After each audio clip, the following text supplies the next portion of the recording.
Right now, the day's biggest news stories from a Vegas perspective. This is the Vegas Take with Sharp and Shapiro.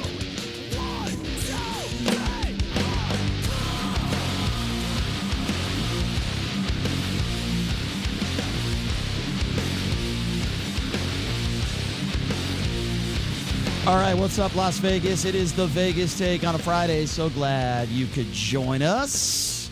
A lot to get to today. Yeah, it's kind of a busy news cycle. Not really a boring news cycle. Obviously, it's been an extremely difficult week in the sports world with Kobe Bryant tragedy that took place on Sunday. A gentleman coming on our show, he's the athletic director for Orange Coast College. Now, if you don't know why we're bringing up Orange Coast College, well, you should. Coach John Altobelli was in that helicopter, baseball coach over there, along with his wife and his daughter. They also perished in that helicopter crash with Kobe and his 13-year-old daughter and several others. Jason Keller, as I mentioned, he's the athletic director of Orange Coast College. He's going to be joining us. What did Coach John Altobelli mean to the community? His relationship with Kobe Bryant over the years. So we'll talk to the athletic director over there coming up at the bottom of the hour. Also, have you heard about this run-in? This is the reason why I'm not a Joe Biden supporter. This is one of the main reasons, because he takes a page from the Donald Trump playbook. It's a situation that took place in Iowa with an Iowa voter by the name of Ed Fallon. He gets into it with Ed Fallon, and it's a very testy exchange. And all this guy says is that, I'm not going to vote for you. I'm not going to caucus for you.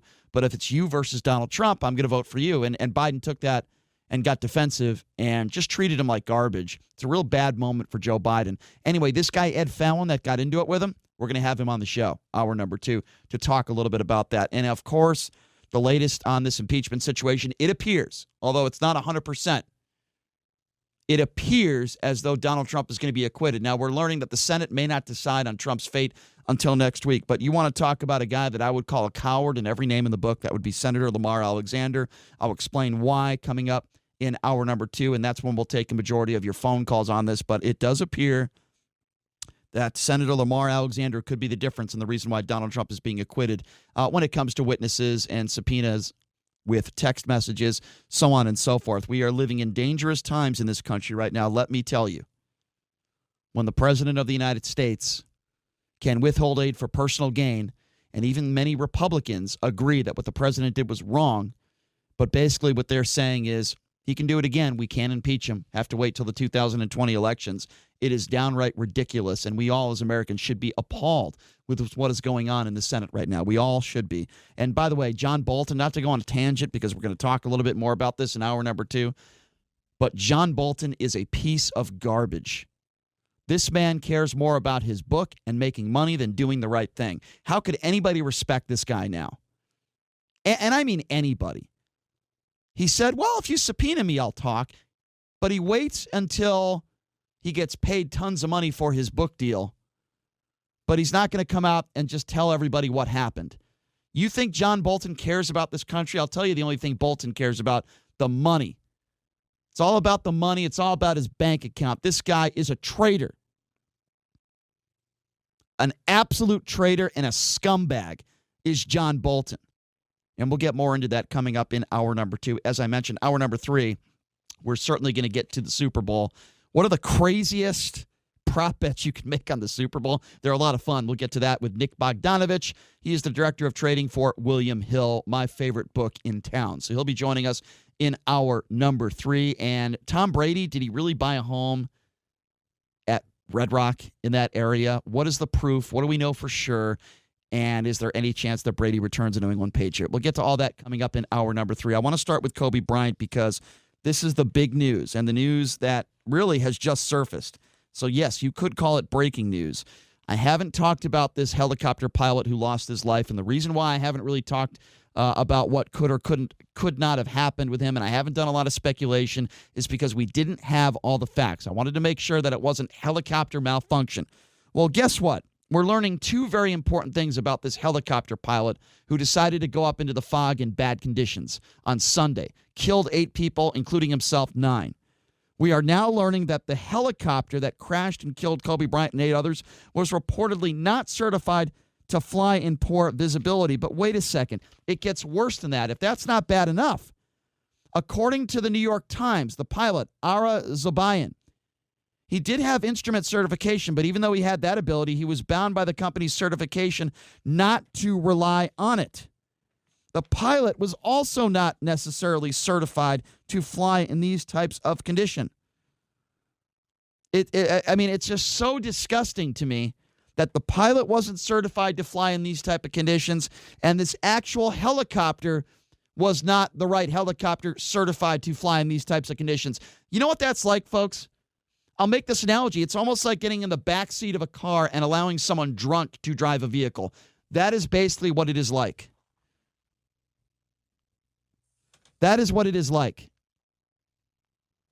Because when you get inside a vehicle with someone that is drunk, well, they're incapacitated, right? Maybe their vision isn't there. Their judgment is off. That's the same case here. You're flying a helicopter that is not certified to fly in these types of conditions, and you have a pilot, I don't care how many hours he has, he obviously was not the right pilot to fly in these types of conditions. And by the way, that helicopter absolutely 100% should not have been in the air. When the LAPD says, we're not putting our helicopters in the air, but this pilot makes that decision with the wrong type of helicopter to fly in these conditions, not relying on instruments, the wrong type of helicopter to fly in these conditions, and he was the wrong pilot to fly in these conditions. Should we all be shocked on what took place? Like I said, it is like getting into a car with somebody that does not have the proper driver's license to drive a certain vehicle, and they might be incapacitated, or you might be driving a vehicle that is not the right vehicle to be driving in those type of conditions. It is an appetite for disaster. That's exactly what it is. A recipe for disaster. The Island Express helicopters owned the Sikorsky S-76B aircraft. It was certified to fly only under visual flight rules. So what does that mean? Well, if you recall, that fateful day on Sunday, the conditions were you couldn't see anything. There were no visuals. So if there are no visuals, how the hell could you take that helicopter up there? And at worst case scenario, this pilot, when he saw those conditions as bad as they were, why didn't he turn around immediately? He waited too late to turn around when he couldn't see anything. Well, what he did was he circled for about 5 minutes, short of his destination, waiting for. He circled for 15 minutes. I'm sorry, for 12 minutes. Near Burbank. Around 5 times for 12 minutes.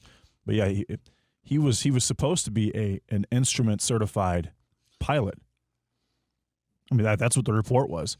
That's what every single news outlet said, that he was an instrument certified pilot, and he only had 2.5 miles of visibility. He needed about 3. But if this is the case, if he wasn't instrument certified and this helicopter shouldn't have been up in the air, then these families have major lawsuits. Well, they have lawsuits, but I'm not focusing on that because obviously that's not going to bring anybody back. And, if there's anybody that doesn't need the money, it's the Bryant family. But the other families. Perhaps, but, I'm not focused on that. I mean, listen, I know that people want to say, you shouldn't speak negatively about the deceased. I don't necessarily agree with that in certain situations. I agree with that in most situations. But clearly, now it is fair to say, based on the evidence that we have this morning, that this pilot killed 8 people, including himself 9. This was not helicopter malfunction.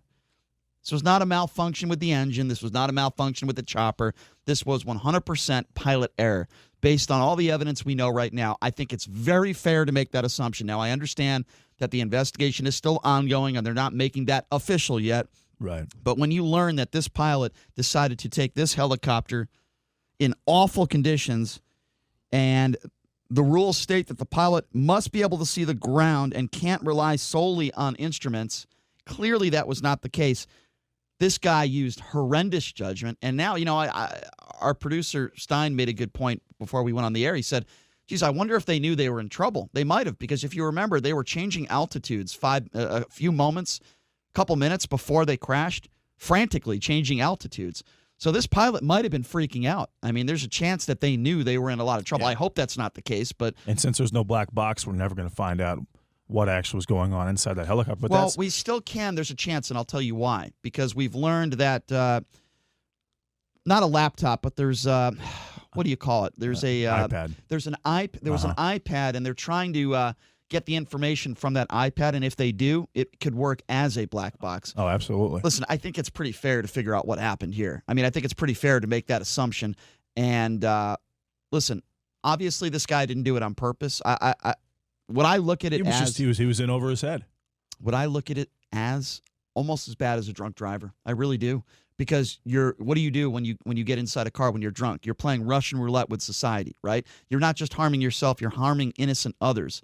And, some drunk drivers can get home okay and nothing happens. Other drunk drivers can kill innocent people. See, the guy wasn't on drugs, he wasn't drinking, but when you're not certified to be up there in the air under those conditions and you do it anyway, you are using the worst possible judgment. And what do you do when you're drunk and you get into a car? You're using horrible judgment. I have a little pushback on this because this guy was Kobe Bryant's personal pilot. So are you telling me that over the course of their relationship that he and he's also Kawhi Leonard's personal pilot, you're saying he never flew in those type of conditions with either of those guys before? He very well might have, and we're never going to know the answer to that, but here's the way I'll respond to that question. You can fly in those conditions 1,000 times and nothing could happen. Doesn't make it right. All it takes is one time, and that's what happened here. We can learn information that this pilot flew in those conditions 1,000 times. It wouldn't change my opinion one iota. It's just like the guy that drives drunk 100 times. Never hurts anybody. But that one time he kills innocent people, it's one time too many. This is the pilot's fault. We are going to learn it's the pilot's fault. He killed 8 people because of his lack of judgment.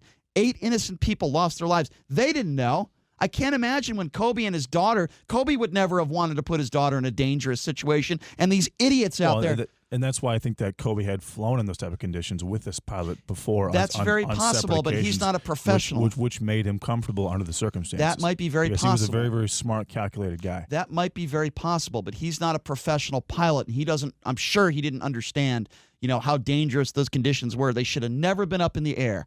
And this is not Kobe Bryant's fault, and I refuse to blame anybody on that helicopter except for the pilot itself. That helicopter should have never been in the air, period. And we had Kurt Dietz on, and in no uncertain terms, that's what he... For those of you who don't know who Kurt Dietz is Kobe Bryant's former pilot from 2015 to 2017. He came on our show earlier in the week.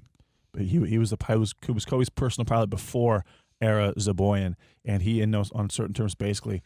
He kind of implied that the pilot was the one responsible. So there's a lot of, obviously there's going to be tributes, not in the days, weeks, months, or probably years, maybe even decades. Yeah, I mean, he's going to be honored. Pretty cool stuff that LeBron James got a tattoo on his upper thigh. It's a Kobe tattoo on his thigh, and I believe Anthony Davis did the same thing. They both got tattoos, which I think is kind of a cool thing. That's going to be on his skin for the rest of his life. And I just thought that was really cool. That's how much he meant to obviously LeBron James. LeBron James has told the story the day before Kobe died, which is kind of eerie. How he got Kobe Bryant shoes in Philadelphia when he was a kid. Yeah. It's heartwarming. And the eeriest part of that monologue that he had was at the very end of it. He mentioned how you have to respect legends while they're still alive, and then within 12 hours he's dead. Yeah, but going back to this helicopter pilot situation. My understanding, this company has grounded all of their helicopters. Now, clearly those helicopters were not able to fly or should not have flown with that lack of visibility. The fact that it went in the air in the first place, you're right, there are going to be some lawsuits. Huge lawsuits. And I'm sure that company, massive. I wouldn't be surprised if that company went under and they were done. And by the way, I hope they are. Yeah, me too. I hope they are. I really do. Because 8 innocent people lost their lives. I'm not going to call this pilot innocent anymore. I'm sorry, folks. I refuse to do that. I kept my mouth shut all week long, and I waited for more information to come out. When we're learning that chopper was not the chopper that could be suited to fly in those conditions under any circumstances, and this pilot still decided to do it, it's his fault. It's this pilot's fault, period. And I am not going to sit here and try to sugarcoat anything and say, well, let's wait until the investigation finishes. We have all the evidence we need. We know exactly that helicopter was not suited for those conditions, and it drives me nuts. It drives me nuts. And if that pilot survived this crash, which, there was a very low, I would say that guy should be tried, should go to jail. It's like involuntary manslaughter. When you kill 8 people, there's a good chance you're going to spend time behind bars. This pilot, it was a criminal activity. That was criminal. And I don't care if he flew in those conditions before. He should have never been up there, period. And it drives me nuts. And I'll tell you something. I never knew what Kobe meant to me, really, until he lost his life. Because, I didn't know the guy personally. We all hear these stories of all the people throughout the world that actually had relationships with Kobe and were friends with Kobe, and they're all heartwarming and they're touching. I've never gotten emotional over a celebrity losing their life. Never in my life have I ever. I've been sad. I was sad to hear that Prince died, Michael Jackson, great musicians. I was very sad to hear when Robin Williams took his own life. I was sad, but I didn't cry. I wasn't that emotional. This was completely different, and I think a lot of it has to do with what Kobe meant for everybody in the world. What he meant for people. I think it also had a lot to do with the circumstances of him losing his 13-year-old daughter. I just saw Kobe and his 13-year-old daughter, Gigi, 5 months ago at a Las Vegas Aces game. That affects you, man. That affects you when you see 2 people, having a good time at a basketball game, and now they're gone. That would affect anybody, and it certainly has affected me. I felt like, the hole in my heart. I felt like all week, and I'm not exaggerating here, like, I broke up with a girl I loved or something like that. I felt that feeling. I just felt heartbroken for his family, and it's just it's a horrible thing. Yeah. Go ahead. And to me, it's been very, very, very weird for me because in a situation like this, usually you would think that maybe this is a karmic scenario, and I don't believe that's the case here. I put this on Twitter, but I think that Kobe, just based on what I've learned about him, I've watched a bunch of documentaries on him. I've watched just how he lived his life and what he did, and he was really an impressive guy in so many ways.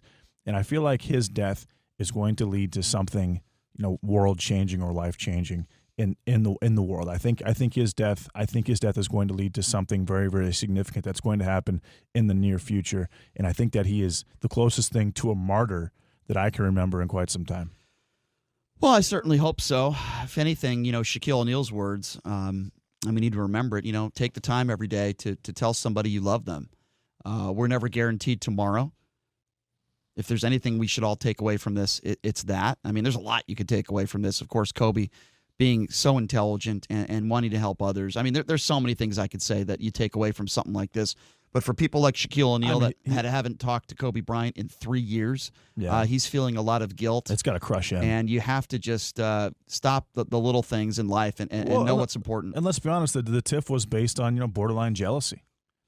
Well, listen, Kobe was an extremely difficult person to play basketball with. And it's not because he hated everybody. It's because he demanded 150%. Because his standard was so high. Sometimes egos clash, and I think that's what happened there. Shaq showed up out of shape. Mm-hmm. Year in and year out, the guy was out of shape. I think Kobe went after him for that. And Shaquille was one of those guys that obviously was going to stand up for himself. And they clashed. But I think when it's all said and done, Shaq would agree with me when I say, look, they still loved one another. They had a mutual respect for one another. They had a riff. And sadly, Shaq, hasn't talked to him in 3 years. I think that's unacceptable. I don't blame Shaq for anything. I feel for him. Obviously, he has a lot of guilt. But again, if there's anything we take away from this, it's that stop it with the BS riffs that you have with people. If you care about somebody, if you love somebody, get over that crap, man. Get over it. I want to play you a tribute that the LA Clippers did last night, a tribute to Kobe, which I thought was, made me teary-eyed. It was really incredible. And Paul George, who was an all-star, did this 2-minute video tribute. I want to play it in its entirety for you because I think it was really incredible. It was awesome. And this was right before the game last night against the Sacramento Kings in LA. So have a listen to this.